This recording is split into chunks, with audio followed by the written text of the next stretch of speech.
And I stand up here and I take a look in particular at my fellow inductees. The first thing that comes to mind is a famous quote whispered into an open mic by our vice president. "This is a big effing deal."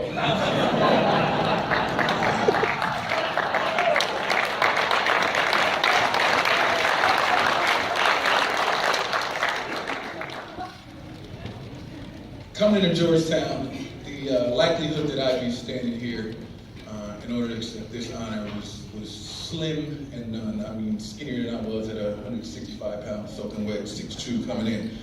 I wasn't what you would call heavily recruited. Coaches weren't exactly knocking down my door to make me offers to come play. In fact, I was fortunate enough that Keith inadvertently confirmed that for me when very excitedly gotten accepted first round into Georgetown, early acceptance. Couldn't be more excited. Picked up the phone, called Keith, started telling him about how excited I was about Georgetown. Cut me off my ramblings and he said, "That's great. Did you get in?" "Don't you already know? Aren't you supposed to call me and tell me I got in?" So I didn't come in here thinking, I'm here to light up the world. I knew I was a decent local athlete. You know, I did pretty well. I was actually fortunate enough to be indoctrinated into the Hoya world in high school, where Ken Kelly, Tom's coach, he and his Hoya basketball playing wife, Maura Kelly, were moonlighting as high school basketball coaches in Princeton, New Jersey. And Ken was saying, "Hey, you might want to consider, playing basketball." He said, "Maybe you can even, go and be a walk on at Georgetown." I said, "I'm not really sure about that, Ken." And he said, "No, actually, I think you're perfect for Georgetown. You can run all day, play great defense, and you can't shoot a lick."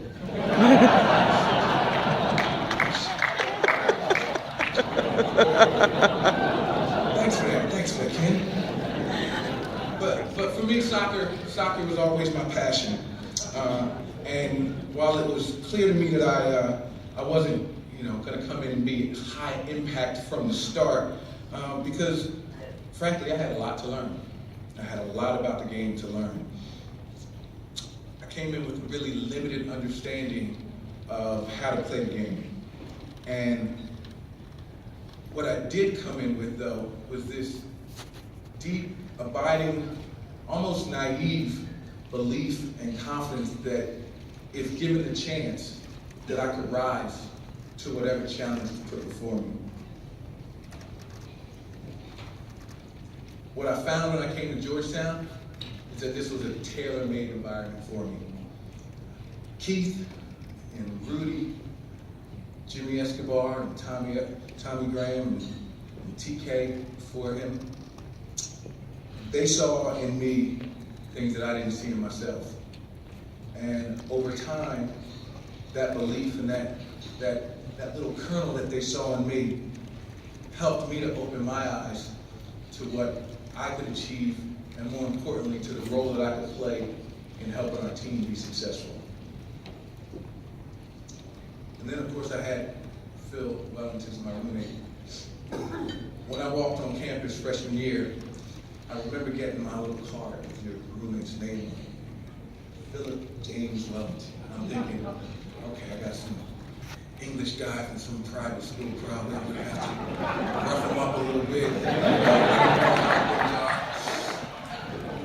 Walked in the room and it was 6'2", 200 pounds, looking like he just left the weight room. And I said, okay, I'm gonna have to think about a new route to take this. It's not gonna work out like I originally planned. But as you heard, we were inseparable from day one. We have so many of my life's experiences from walking into Georgetown, all 4 years living together, to the Big East Championship, my wedding, his wedding, traveling the world together, and now walking into the Hall of Fame together, have been shared with Phil Wellington. What I learned from Phil that I still take with me to this day is is that Phil understood preparation. He understood mental toughness, and he taught me about that dedication to a single-minded focus to be the best that you can be. I've never come across anyone like that, and I was lucky that he had me along for the ride. Absolutely. From Rudy, who was my teammate and then became my coach, in his class, Guy Barbosa, Matt Lee, we learned how to take a group of guys to become a team and then turn that into a family, as Phil talked about earlier. And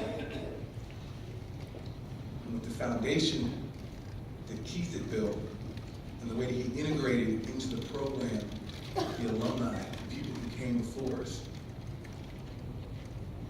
it was inspirational. It inspired us as we knew that we were standing on the shoulders of people who had sacrificed and gone through a lot worse than we had. People who didn't even get the high techs that we got as freshmen. And we were able to put that all together, put those learnings together to really create something special in 1994 with a group of teammates, a group of guys who, for whatever reason, decided, you know, we're going to buy into what these guys are selling and make something special happen.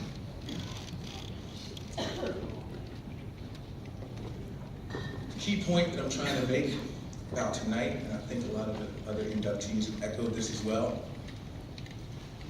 is that while I'm up here accepting this honor, I didn't do it by myself.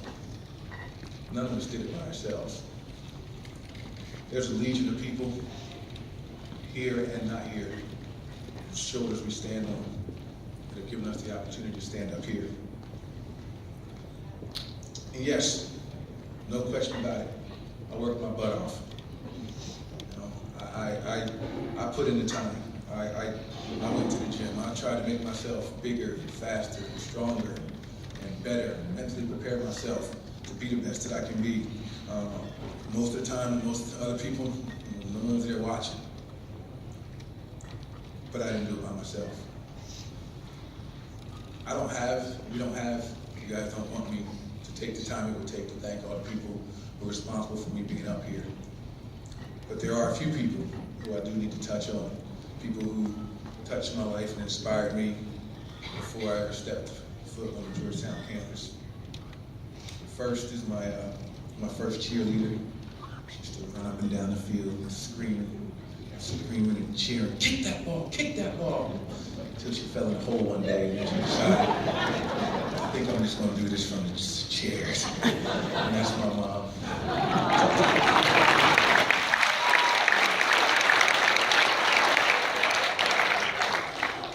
I was fortunate enough to be coached by my father in every sport that I played. Soccer, baseball, basketball. To this day, I still wonder how they coached me in soccer because he didn't know a thing about the sport. But today, I coach my son because yesterday, he coached me. Thank you, Dad.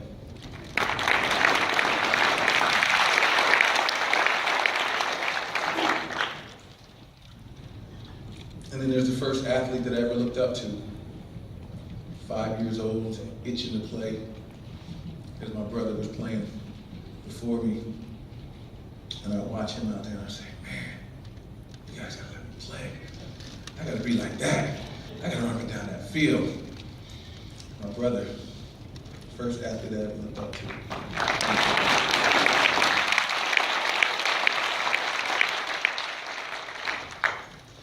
And then my entire youth, I only played for one club soccer team, West End Spirits. We were not a storied club by any means. You won't look in the history books and find much about our club.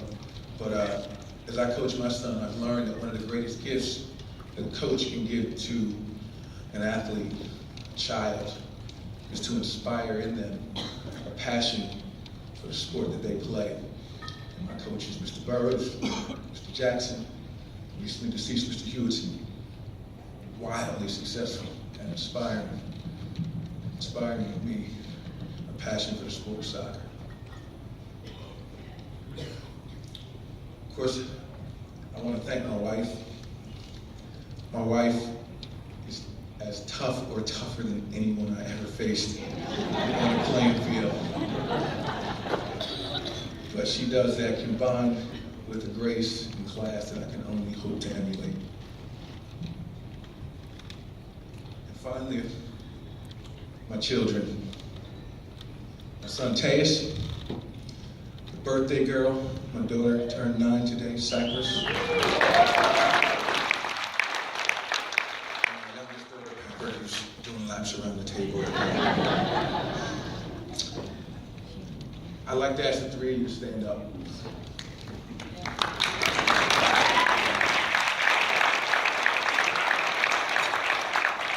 I know you're probably a bit nervous because Daddy's asking you to stand up. But what I want you to do is I want you to take a look around at some of the people who you've met over the last couple of days. As I mentioned, I stand on the shoulders of so many people. And the people who you're looking around and seeing, they're my extended family. They're the people who are responsible for Daddy being up here today.